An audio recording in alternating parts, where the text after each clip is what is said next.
আসসালামু আলাইকুম প্রিয় দর্শক। এতদিন সবাই মনে করতেন যে এই যে এনসিপি আছে, জাতীয় নাগরিক পার্টি, এটা বুঝি সরকার, মানে এই যে অন্তর্বর্তীকালীন সরকার, ডক্টর ইউনূসের সরকার, সেই সরকারেরই আশীর্বাদ পুষ্ট একটা দল, এবং অনেকে একে কিংস পার্টিও বলতেন।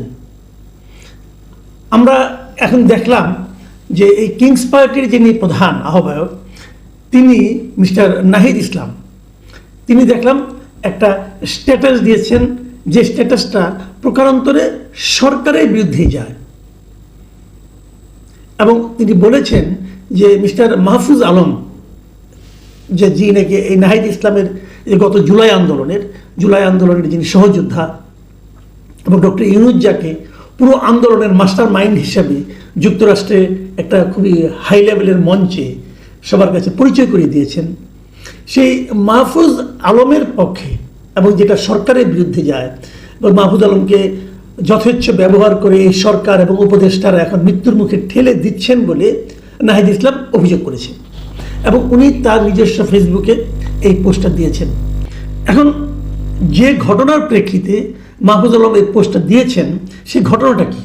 সেই ঘটনাটা হলো যে মাহফুজ আলম, উনি তো আমাদের তথ্য ও সম্প্রচার বিষয়ক উপদেষ্টা, উনি ইংল্যান্ডে গিয়েছিলেন, এবং লন্ডনে শুক্রবার দিন স্থানীয় সময় সন্ধ্যায় 7টার দিকে উনি সোয়াজ ক্যাম্পাসের পেছনের রাস্তা দিয়ে, মানে হাই কমিশনের গাড়িতে বের হচ্ছিলেন, এবং সেখানে উনি যে গাড়িতে ছিলেন সেই গাড়িতে ওখানে আগে থেকেই স্থানীয় আওয়ামী লীগের লোকজন জড়ো হয়েছিল, এবং তারা সেখানে ডিম নিক্ষেপ করেছেন। গাড়ির কাছে কিন্তু ওনাদের ডিমগুলি যে লেগেছে, এই ধরনের ভিডিও কিন্তু আমরা দেখেছি। এবং এই ভিডিওগুলোর বিচিত্র এই কারণে বলছি, এই ভিডিওগুলো আওয়ামী লীগের লোকজন যারা, তারা এটা ফেসবুকে অথবা বিভিন্ন সোশ্যাল মিডিয়ায় পোস্ট করে এক ধরনের উল্লাস প্রকাশ করেছেন। আবার বিপরীত দিকে যারা এই সরকারের যারা সমর্থক অথবা এনসিপির যারা সমর্থক, তারা এটা মানে পোস্ট করে তার সঙ্গে আওয়ামী লীগের যে ফ্যাসিবাদী আচরণ, সেই আচরণের কিছু নিন্দা করেছেন। এটা হতেই থাকবে, কারণ আওয়ামী লীগের এখন যে যুক্তি, আওয়ামী লীগের যুক্তিটা কি? তাদের বক্তব্যটা হলো যে আমাদের তো তোমরা রাজনৈতিক কর্মকাণ্ড বন্ধ করে দিয়েছো। কোথায় বন্ধ করে দিয়েছো? দেশে। তো বিদেশে বসে আর আমরা করবো এগুলো? তোমরা তো আমাদের কথা বলতে দাও না। তো এখন কথা বলতে না দেওয়ার যে মানে কালচারটা, সেটাই বা আমরা কেন অর্জন করলাম এবং কেন সেটা আমরা প্রয়োগ করলাম, সেটা নিয়েও আরেক বিতর্ক। যাই হোক, এগুলি চলতে থাকবে। কিন্তু আপনি একটা কিছু করবেন একটা বড় দলের বিরুদ্ধে, আপনি একটা অ্যাকশন নেবেন, আর তারা চুপচাপ বসে থাকবে ভদ্র ছেলের মতো। বাংলাদেশে তো সেই প্র্যাকটিসটা আমরা আগে দেখিনি। কাজে এটা কী হবে, যা হবার তাই তো হচ্ছে। যদি আমি এই আলোচনা বাদও রাখি, সরিয়ে রাখি, নাহিদ ইসলাম কি বলেছেন তার স্ট্যাটাসে, সেটা একবার ভাবুন। উনি লিখেছেন, আমি ওনার স্ট্যাটাসটা সম্পূর্ণ করবো না, কিছু অংশ আপনাদের পড়ে শোনাই, তারপরে আমি ওই পরবর্তী আলোচনাটা করব। তিনি লিখেছেন, মাহফুজ আলমের উপর হামলা মৌন সম্মতি যারা তৈরি করেছে তারাও ভুগবে। ফ্যাসিবাদ বিভাজনের রাজনীতি করে। বুঝেন ব্যাপারটা? উনি বলতে যাচ্ছেন এই মাহফুজ আলমের উপর এই যে হামলাটা হয়েছে, এই হামলার মৌন সম্মতিটা যারা তৈরি করেছে, এবং উনি কিন্তু বলেছে যে অন্তর্বর্তী সরকারই এই কাজটা করেছে, একটু পরে পাবেন। তাহলে অন্তর্বর্তী সরকারের কথা বলা হচ্ছে এবং সরকারের কতিপয় উপদেষ্টার কথা বলা হচ্ছে, বলছে যে তারাও ভুগবে, মানে উপদেষ্টারাও ভুগবে। কিন্তু তারপর বলছে যে ফ্যাসিবাদ বিভাজনের রাজনীতি করে, মানে এই যে বিভাজনের রাজনীতি, এটাকে সে বিভাজনের রাজনীতি হিসেবে অভিহিত করেছে। যে বিভাজনের রাজনীতি কে করছে? এখন ফ্যাসিবাদ করছে। তার মানে এই সরকারে যারা আছে, যারা মাহফুজ আলমের উপর হামলাটাকে মৌন সম্মতি দিয়েছেন, তারা আসলে প্রকারান্তরে ফ্যাসিবাদী। ফ্যাসিবাদের ডেফিনেশনটা কত সহজ হয়ে যাচ্ছে। কিন্তু তার মানে এই নাহিদ ইসলাম প্রকারান্তরে বললেন যে সরকারের মধ্যে যারা উপদেষ্টা হিসেবে আছেন, তাদের মধ্যে অনেকে আছেন যারা নাকি ফ্যাসিবাদের দোসর অথবা নিজেরাই ফ্যাসিবাদী, যে কোনো একটা। শুনুন তারপরে কি বলেছেন। মাহফুজ আলম গণ অভ্যুত্থানের পরে অন্তর্ভুক্তি এবং দায় ও দরদের রাজনীতির কথা বলেছেন, কিন্তু বাংলাদেশ সেই পথে হাঁটে নাই। মানে মাহফুজ আলম যে রাজনীতির কথা বলেছেন, সেই রাজনীতির পথে বাংলাদেশ হাঁটছে না।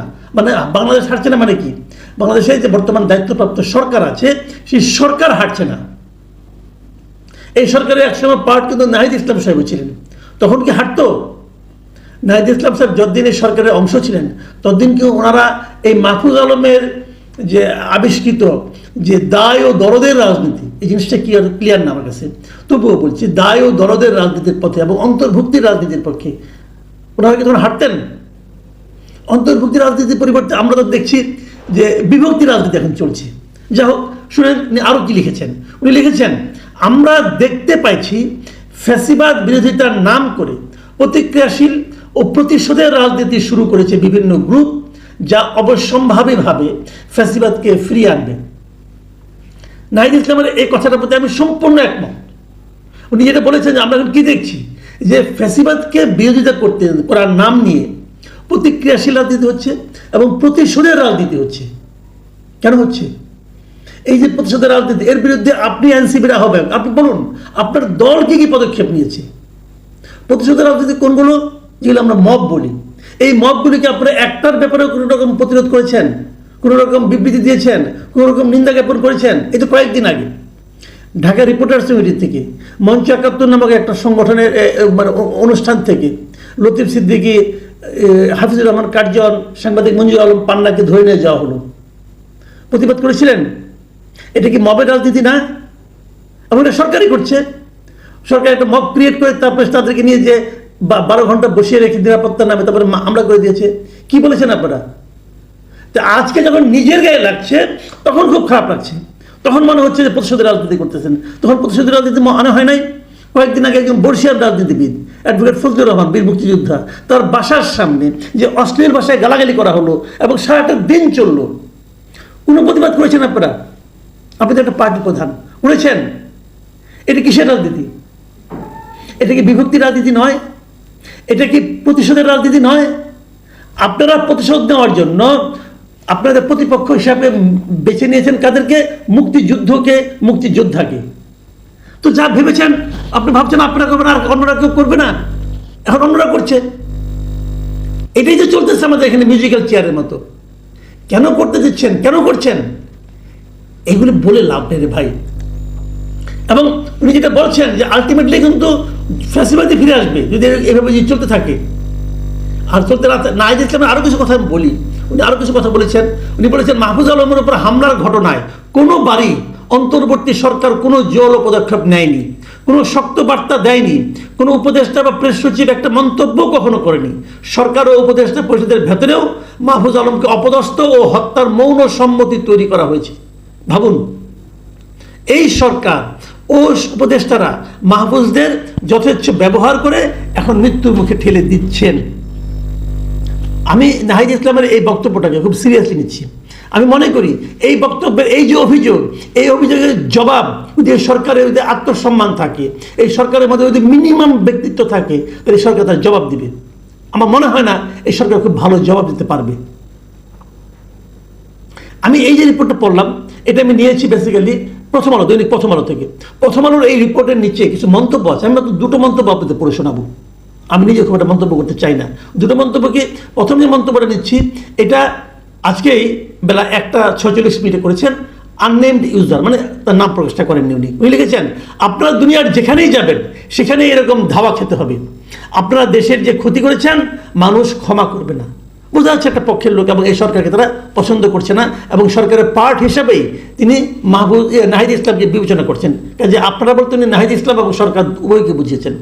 এই যে মন্তব্যটা, এই মন্তব্যের আরেকজন লোক জবাব দিয়েছেন, উনিও আননেমড ইউজার। উনি লিখেছেন, agree they destroyed the country, মানে তারা দেশটাকে ধ্বংস করে দিয়েছে। তারপর লিখেছেন BAL মানে Bangladesh did damage and they destroyed. Awami League ক্ষতি করেছিল কিন্তু এরা ধ্বংস করে দিয়েছে। এইটার আবার আরেকজন জবাব দিয়েছেন মিস্টার সৈয়দ। তিনি লিখেছেন, তারা কি হাসিনার চেয়েও দেশের বেশি ক্ষতি করেছেন? খুব ইম্পর্টেন্ট কথা, এটাকে তুলনামূলক আলোচনা করছেন। আমি আরেকটা মন্তব্য পড়ে আমার আলোচনা শেষ করব। এই মন্তব্যটা লিখেছেন MD মাহফুজুর রহমান। তিনি লিখেছেন 10:50 সকালে আজকে, এবং তিনি ইংরেজিতে লিখেছেন যে if you think that etcetera, অনেকগুলো আছে ইংরেজিতে, আমি দিয়ে দিচ্ছি, আপনারা দেখে নেন। যেটা আমি সরলভাবে বাংলা যদি অনুবাদ করি, বাংলায় কি দাঁড়ায়, যে আমরা যদি ভেবে থাকি যে আমরা কোনো রাজনৈতিক দলকে মানুষের মন থেকে মুছে ফেলতে পারবো, তাহলে আগের আমলের তুলনায় ভালোভাবে দেশকে পরিচালনা করতে হবে। আমাদেরকে অবশ্য বর্তমান সরকারের অর্জনগুলোকে মূল্যায়ন করতে হবে। মানুষ এরই মধ্যে বর্তমান সরকারের সাফল্য ও ব্যর্থতাগুলো মূল্যায়ন করা শুরু করে দিয়েছে। বেশিরভাগ মানুষ বর্তমান ও পূর্ববর্তী সরকারের তুলনামূলক মূল্যায়ন করছে এবং বর্তমান সরকার নিয়ে তাদের সন্তুষ্টির মাত্রা অতটা উচ্চ নয়। অর্থ কি হলো ভাই? অর্থ হলো এটাই যে আপনি যদি আগের সরকারকে ফ্যাসিবাদী বলেন, তাদেরকে মানুষের মন থেকে মুছে ফেলতে চান, তাহলে আপনাদেরকে এমনভাবে দেশ চালাতে হবে যাতে নাকি মানুষ মনে করবে যে আগের সরকারটা আসলেই খারাপ ছিল। যদি আপনি তাদের চেয়ে খারাপভাবে চালান, তাহলে মানুষ মনে করবে আগেরটাই ভালো ছিল। কি করছেন আপনারা? এবং এই যে নাহিদ ইসলাম যে কথাগুলি বলেছে, এই কথার জবাব তো আমি সরকারের কাছে চাই। সরকার এই প্রশ্নের কি জবাব দেবেন, নাহিদ ইসলামের অভিযোগের কি জবাব দেবেন আমি জানি না। তবে আমি এটাই বলবো, দেশ যেভাবে চলছে মানুষ কিন্তু তুলনা করতে শুরু করে দিয়েছে। আল্লাহ হাফেজ।